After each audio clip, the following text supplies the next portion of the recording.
Hey guys, welcome to A Fistful of Dice. My name is Matt, and in this episode of Hero Workshop, we are going to be leveling our character up. So we've got Damp Foyer, Gnomish Artificer. He's a wizard with the Guild Artisan background, a rock gnome, and we've been playing him for a little bit.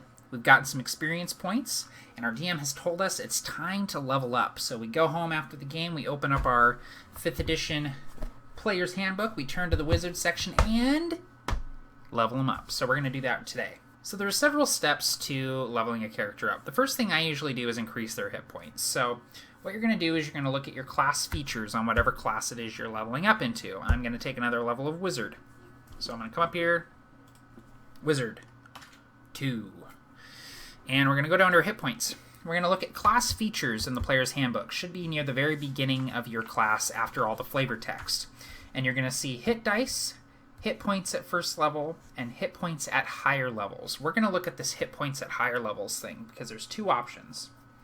I can either roll 1d6, that's my hit die, and add my Constitution modifier, or I can take 4. So I can take 4 hit points, or I can take a chance and roll the die.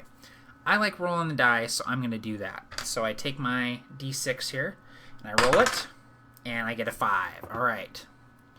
So my current hit points go up by 5, and I also have my Constitution modifier, so they're going up 7. So I got a total of 15 hit points now. Not bad for a second level wizard.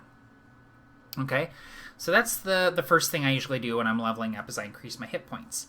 Now what you're going to want to do is you're going to want to look at the table at the beginning of your class section. So in my case, I'm looking at the wizard table here on page 113.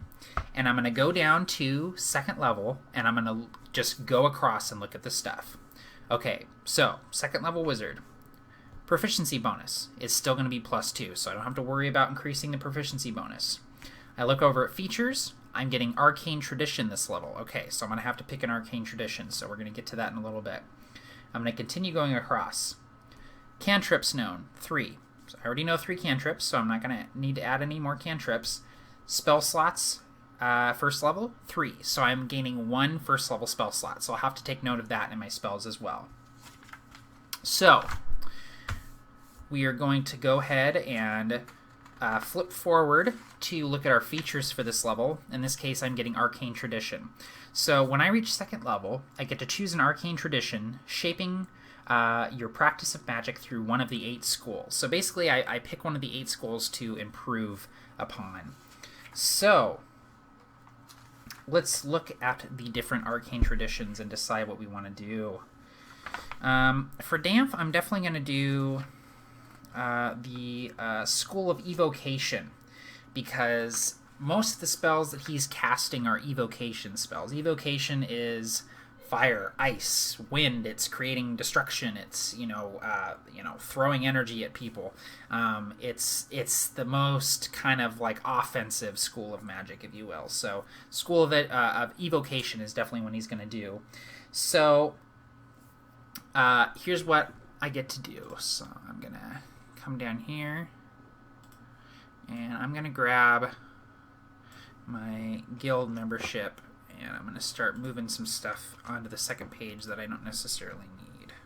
Oops. Okay, so the first thing I get is Evocation Savant. So what does that mean for me? Well, it says the gold and time I must spend to copy an evocation spell into my spell book is halved. So half cost time to copy evocation to spellbook. And I'm going to put page number 117. Cool. And I also get Sculpt Spells. Beginning at second level, I can create pockets of relative safety within the effects of my evocation spells. When I cast an evocation spell that affects other creatures that I can see, I can choose a number of them equal to 1 plus the spell's level, and the chosen creatures automatically succeed on their saving throws. So this is a way to cast like area of effect spells. Like if I'm going to cast Burning Hands and my allies are right there, I get to say, you guys pass your saving throws. I'm sculpting this spell around you, so the flames are wrapping around you and not hitting you, and only hitting the creatures behind you. So we're going to go ahead and put Sculpt spells, and I'm going to put, let's see, what's a good way to phrase this? I'm going to say avoid 1 plus spell level creatures on spells. So that's not the most eloquent way of putting it, but it's the, I know what it means, so you just want it to be kind of a shorthand for you. And if I need to look into it more, I can look on page 117. So, all right, now I get to go down to my magic sheet here, and I get to add an additional,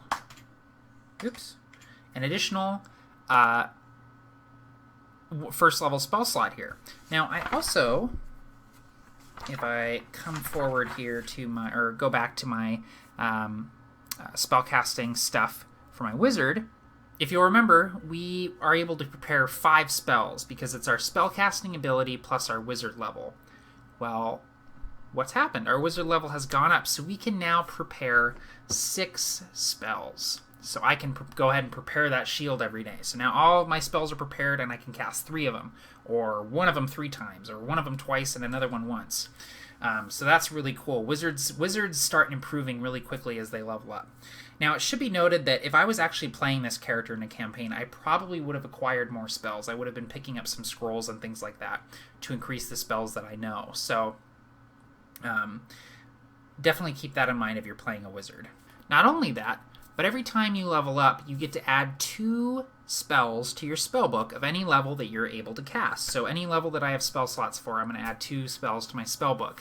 In this case, I can only cast first level spells right now, so I can go into the back of the book and add 2 more spells to my list of known spells here.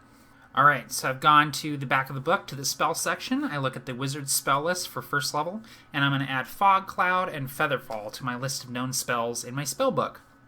So now, in addition to that extra spell slot and the ability to prepare 6 spells per day, I also have 2 spells with which I can prepare spells. So I have 2 more to choose from. So that's pretty awesome. And every time you level up, in addition to the spells that you're finding out in the world on scrolls and whatnot, you're also able to add 2 more to your spellbook. So that's pretty cool. So anyway, that's the level up process. Pretty simple, especially at lower levels. You're not going to be adding a ton of stuff to your character.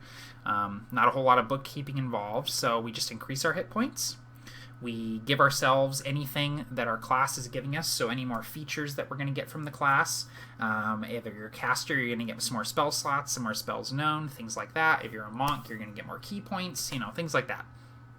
So, yeah, in the next episode, we're going to continue leveling Danf up, and we're going to look at some other options that we have for leveling up, such as feats and increasing our ability scores. So definitely stay tuned. Anyway, guys, that's going to be it for me. Take care, and happy gaming all.